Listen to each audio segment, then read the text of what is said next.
Hello everyone and welcome back to the Successfully Balanced podcast. I'm your host Arya, and as always I am so grateful to have you here. If you're new here, welcome. This is the podcast for ambitious women who are building their careers, their personal brand, their business, and want to do it in a sustainable way, because I truly believe that you can become successful in a way that doesn't burn you out. So if that is you, welcome, and if you are already listening to this podcast, then welcome back. Thank you for tuning in again. If you are enjoying this podcast, it would mean the world to me if you could rate it. It literally takes 10 seconds. Just go on Spotify on the homepage of this podcast and click rate this show, and it would just be the best thing ever because it helps this podcast get reached to even more people and we can just help even more incredible women. If you're on YouTube as well, if you want to hear more from me, then subscribe, like this, and if you really took away something from this episode or anything that I do, send me a DM or write a comment and just tell me how it has changed your life, because that is why I do this. I just want to see other women's lives get better. So if this has impacted your life in a positive way in any way, then leave me a comment and I'm just so excited to see how you go. So today's episode, we are talking about how to prevent burnout as a female founder. This is such a huge issue. I'm going to break this episode down into, first of all, unpacking the issue and understanding why it is that females tend to get more burnt out in entrepreneurship than men, and what we can actually do on an individual basis to reduce our likelihood of that happening to us if we aren't already burnt out. But as always, I do want to start this episode by sharing something that I've been doing to, one, work towards my goals, but also have more balance and enjoyment and fulfillment in my life, because I truly believe that both are so important in your life and you can achieve really incredible goals whilst also enjoying the present and making the most of your life. So something that I've been doing to work closer to my goals is actually having some meetings with other female founders and really understanding where they're at, what they're struggling with, and what I can do to help.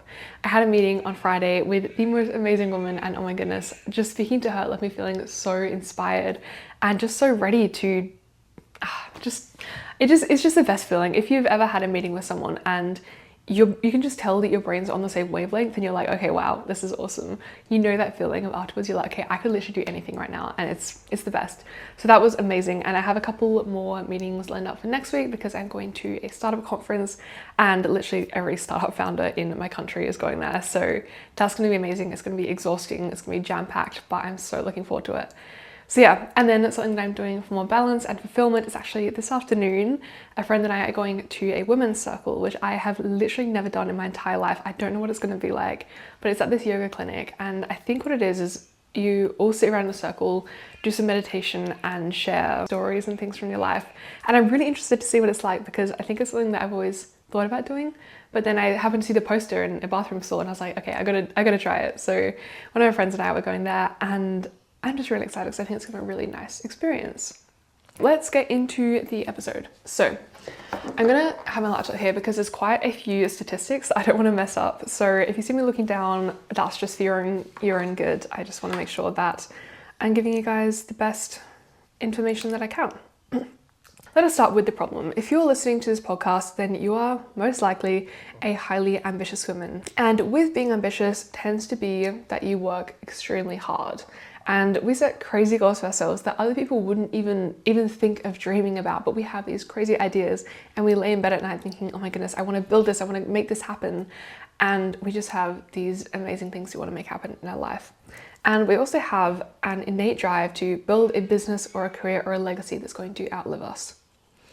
Now, to do this, we work extremely hard. In fact, a lot of female founders, myself included, would consider ourselves workaholics, where we literally are addicted to working, and taking rest is just not comfortable, and working, we have that drive, we just have to work, you know. Naturally, this can get us very far in our lives and in our careers and our businesses, because obviously when you work harder, you tend to get better results. To a certain extent, I'll talk about this in other episodes, but it's not linear. The more work you do doesn't necessarily mean the better results. From working hard, this often does lead to burnout. In fact, a 2025 poll found that 65% of female company founders reported burnout, compared to 37% of male colleagues. Now, I don't want to get into a whole gender debate here. I'm literally just saying the facts because it is a really big discrepancy, and I don't want to, sound like I'm saying one side or the other. These are just the facts, and this is what I'm going off of. So firstly, I want to unpack why there is this discrepancy, and then we want to look at addressing whatever we can change, whilst also acknowledging and accepting what we cannot change. So first of all, we have systemic hurdles and funding challenges. So female founders often face more demanding, high-stakes environment, including challenges in securing funding. Studies show that women only receive a small portion, 2%, of venture capital, forcing them to operate with fewer resources. I've personally heard of way too many female founders that I know who have been dismissed when speaking to investors because they don't get taken seriously. But I really want to go even further into this and look at why women receive less funding. Because obviously when you have less funding, you have less resources, and when you have less resources, you often have to do more of the work yourself rather than outsourcing it to other people and other staff that you could employ. So firstly, obviously we do have gender bias and stereotypes, where women will typically be perceived as being not a good fit for a founder role compared to a male. There is also a perception of ventures led by women to be riskier, even though there is data showing that women-led teams show returns that are up to 35% higher than male-led teams, which is really interesting. In terms of the VC investment teams, they are generally very male-dominated, so the decision makers in this process are often men, and in the US, this is nearly 90%, and you have fewer women in senior check writing roles. And this leads to what's called homophily, which is where you have a tendency to invest in people who look, act, or think like them because you can see them and you resemble, like they resemble some of your features in them, which means that men are more likely to invest in other men because they resemble themselves. Now we also have interaction dynamics. So during pitches, research indicates that female founders are interrupted more frequently and receive fewer follow-up questions and face more intrusive questions about their personal lives and work-life balance. That was just a little rabbit hole I went down because I thought it was super interesting to understand it better. But another reason for the high rates of burnout in female founders is actually imposter syndrome. So 41.2% of female entrepreneurs struggle with imposter syndrome compared to 27.8% of male entrepreneurs, increasing stress and anxiety. Additionally, women are more likely to be asked prevention questions about risks, whereas men are more likely to be asked about promotion questions and potential gains, which obviously can skew potential investors' views of the business and everything. So if you're just focusing on the losses, it's going to look riskier, whereas if you're focusing more on the gains, it's going to look like a potential benefit. And finally, this is the main one that we're going to be diving into today, especially like our strategies that we can use to prevent burnout, is actually the mental load and overperformance. So women in leadership frequently manage a higher mental load and often feel compelled to overperform to prove their credibility, which leads to exhaustion. Now, the reason we're focusing on this today is because obviously we can't solve these systemic hurdles and the funding challenges in one podcast episode. I wish we could, but it is a crazily complex and multifaceted issue. I'm going to be talking about imposter syndrome a little bit, but for the most part, it is a whole other topic. But the one that is most in our hands is our mental load and the feeling the need to overperform. Now let's break it down one bit further so that we can really understand what we're looking at. So a lot of the mental load discrepancies are from mums, since there is so much family and life admin and everything that needs to be dealt with. But outside of just that, I think it's safe to say that as women, we tend to just be thinking more proactively and considering the millions of things in our lives at once. Like, I don't know about you, but when I'm just going about my day, I'm thinking about my macros and my lunch. I'm thinking about having to tidy my room. I'm thinking about when I'm going to do the dishes and what content I'm going to make when, and my whole strategy. Like, everything is just always circling in my mind. And if you're a fellow ambitious woman listening to this, I can guess that that's probably you too. But to carry around all of that mental load on top of the actual work that you have to do as a founder, that just makes your work so heavy. There's just like, you can never clock out because you're still thinking about it. And so on top of your regular work that you have to actually, sit down and do, you also have that mental work and that emotional labor that you have to carry the whole day. Now, I know that I said imposter syndrome was for a whole other episode, but there are definitely some similarities between that and needing to prove credibility. So a Harvard study found that 54% of women feel like they need to do more in order to prove themselves. And a study mentioned in the Harvard Business Review indicated that women in male-dominated fields are frequently forced to prove their competence, whereas men's authority is assumed to be normal, even if they don't necessarily say it. And even when female experts are more qualified, their voices are sometimes treated as needing more validation than male experts, which is really interesting.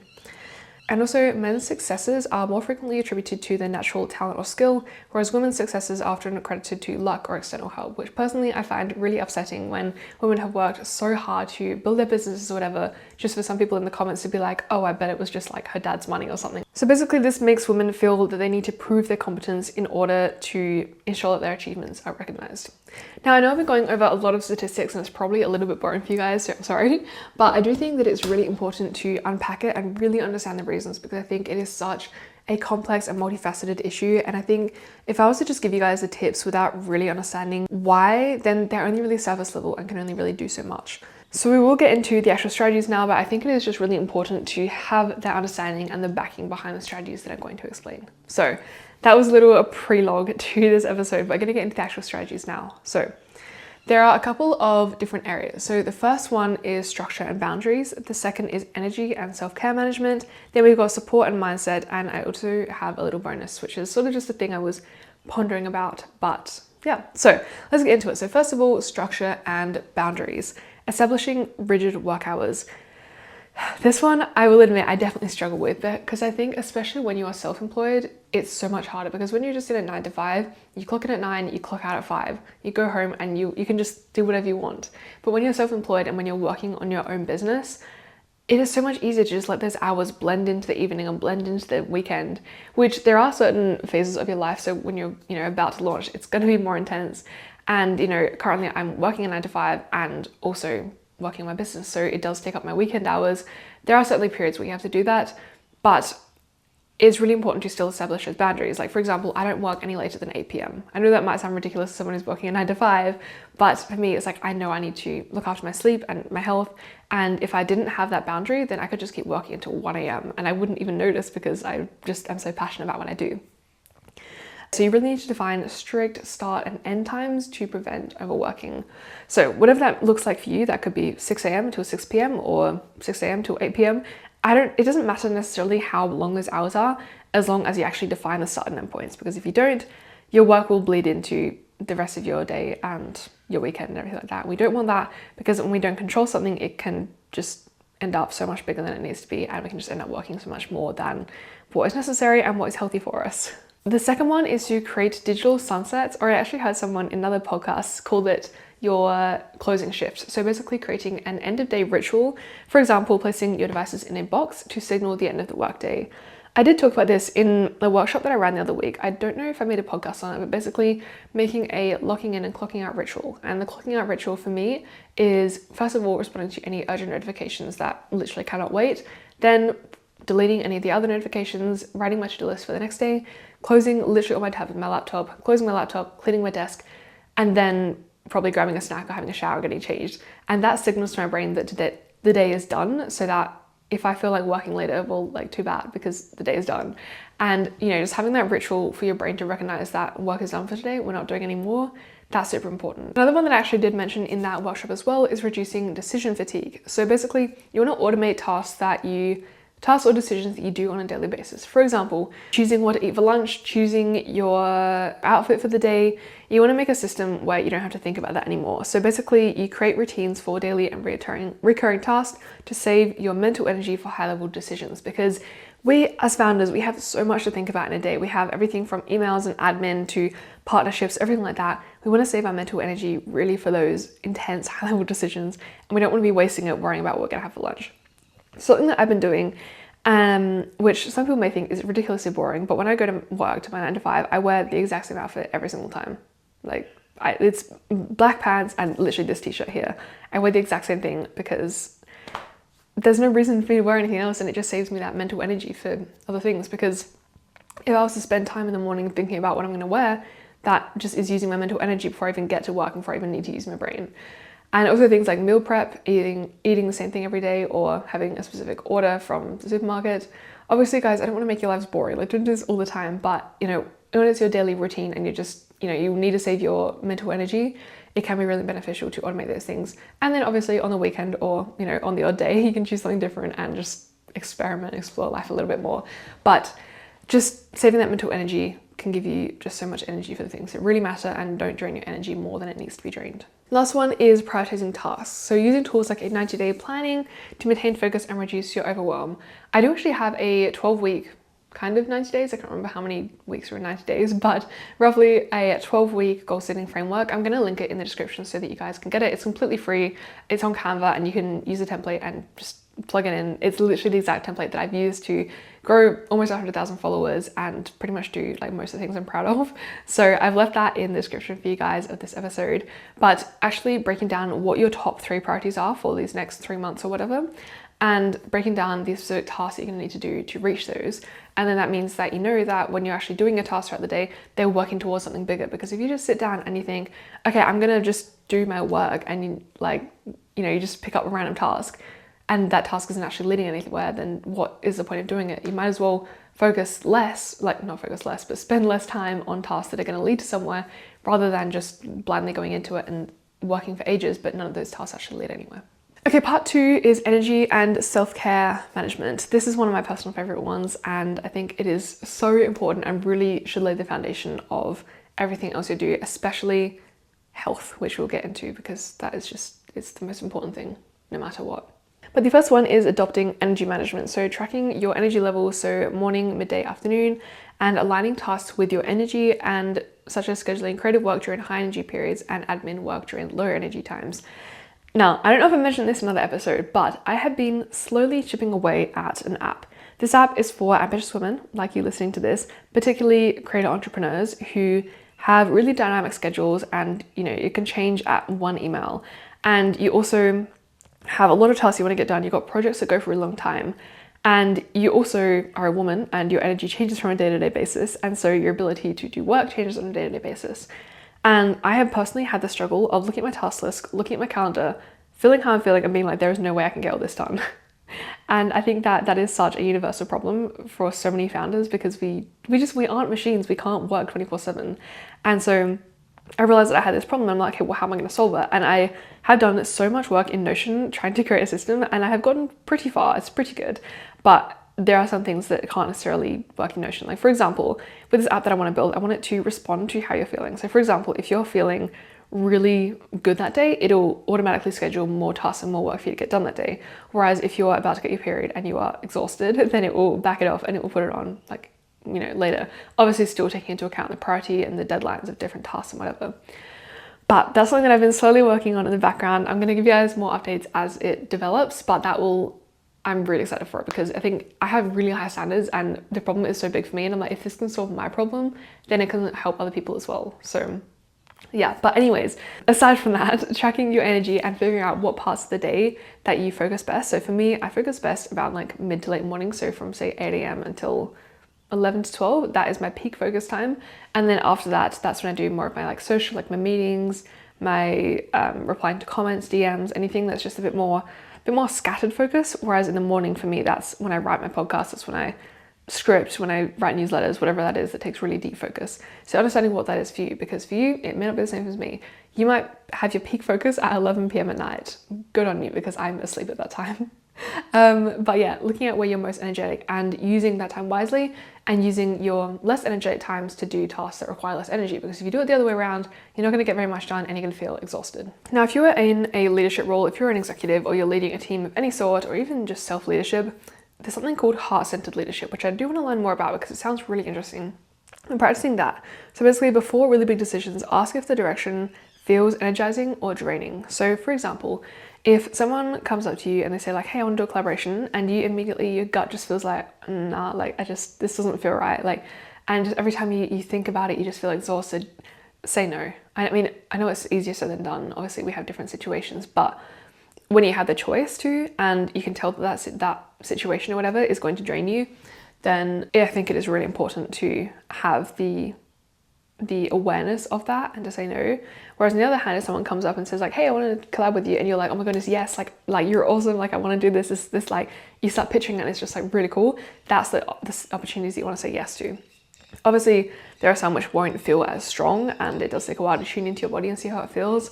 But as women, and also I want to learn about this more, but our gut instinct is so strong and it's so unique, and we actually need to listen to it a lot more than we give credit for.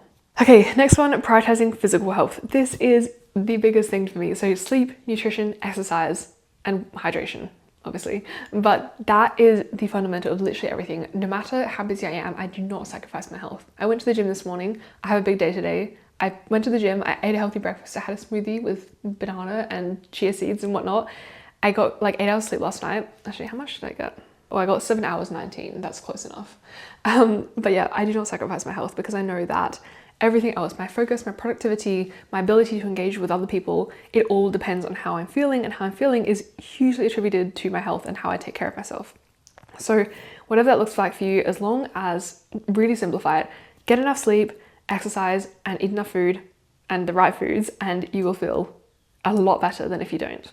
Now, this one should go without saying. I think when we're talking about burnout, this one is included in every single everything about episode about burnout ever, by including regular breaks and actually scheduling them into your calendar. Because I think if we rely on ourselves to give our breaks, it's not going to happen. But if you pull up your schedule and you go, okay, from Friday from 4 p.m. to 8 p.m, I am clocked out. I am not doing work. I am going to read. I'm going to lay in my bed. I'm going to whatever. Actually schedule that in, because that time is so crucial for rest and recovery. So for example, this afternoon I've scheduled to go to my friend's house. We're going to chat. We're going to probably drink some tea and just vent, honestly. And then we're going to the women's circle thing, which I'm super excited about. But I've physically blocked out that time because, I mean, one, because I really want to and it sounds amazing, but also because I know that my body needs it and my mind needs it. And if I want to keep working hard next week, especially with the startup conference, I need to be feeling my best and actually give myself that break. I promise you, you need more rest than you're probably giving yourself right now. And I also promise you that if you give yourself that rest, you're going to feel better and you're going to have better work output than if you don't and you keep working yourself to the ground, like someone else I know.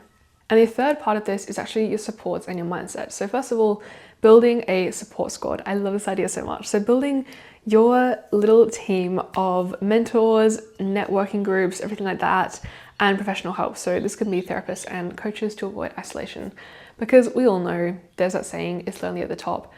And that can be true, but there is also a lot that you can do in your power to surround yourself with really good people. For example, like I mentioned at the start of this episode, I've been arranging meetings with other female founders in my city, physically, literally just DMing them on LinkedIn and being like, hey, I love your work. We have some work that we do in common. I'd love to catch up for coffee. I can't remember how many I've sent, but definitely more than half the time they say, yes, let's catch up. And so it's just the best feeling to have those people around you that you know that you can talk to and they actually get what you're going through. Because I think a lot of people that we have in our circles, if we don't curate them, are, still wonderful people, but just not the people with the same, huge vision that we have. And sometimes it can feel really isolating to have that vision and no one else shares it. But if you actually go out your way and find the people that share that vision, oh my goodness, it's just the best feeling ever. So strongly recommend that. And also mentors. I think that is so important. Either mentors that are just people that that are, a few steps ahead, or paid mentorship programs.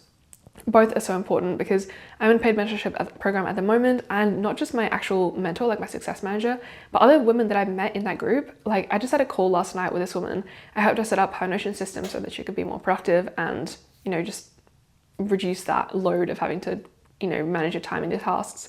But we ended up chatting for like an hour and a half, and it was just the best thing ever, because I could we just understood what we were going through, and it's just so nice. And it doesn't have to be all the time. Like it can literally just be like an hour or so every week, but just having that knowledge that there are other people in the world that are in your position and feel the way that you feel and struggle with similar things and have goals as big as yours, it's just such an amazing feeling. And yeah, that social connection. I mean, humans are driven to connect socially, and if we don't, then we get sad, and that tends to be what happened. So yeah, really make that effort to connect with people, because it's going to be so much more rewarding than you even realize. Now, obviously not everyone is able to do this, but where you can, delegating and outsourcing tasks. So this could be anything from cleaning your house, so hiring a cleaner to do that instead, or even hiring a personal assistant to do your emails, anything admin related or whatever. But a lot of the tasks that we do, we don't actually have to be doing. And obviously you do need to be in a financially good position to be able to do this, but there's a quote that one of my mentors says, which is like, if you have a problem but you can pay to solve your problem, then you don't have a problem. So if you feel like your inbox is getting ridiculous and you can't actually reply to everything, but you can afford to hire an assistant, then you don't have that problem, because you can afford to hire it and delegate that task. And then that gives you those extra hours in the day for your brain to think and for you to do cooler stuff. And also, this is more of a mindset one, but celebrating your wins. I think, especially as high achievers, when we achieve something, we immediately look up the next thing to do. We immediately think, okay, well, I hit 10K followers, I now want to hit 100K. And you just forget about it, But actually take the time to do something physical that will celebrate your wins. So for example, one of my mentors said, write down your 3 wins for every single day, even if they're so small. Like even if it was just a comment from someone that you look up to and they comment on your post, like that happened the other day. This is a woman that I've followed for so long. She's amazing. And she probably knows who she is if she's listening to this, but she started following me a few days ago and I'm like, oh my God, like no way, she's so cool. That was my wins for that day. So I was really happy about that. But it could be anything from like, hey, I showed up today. I got out of bed today.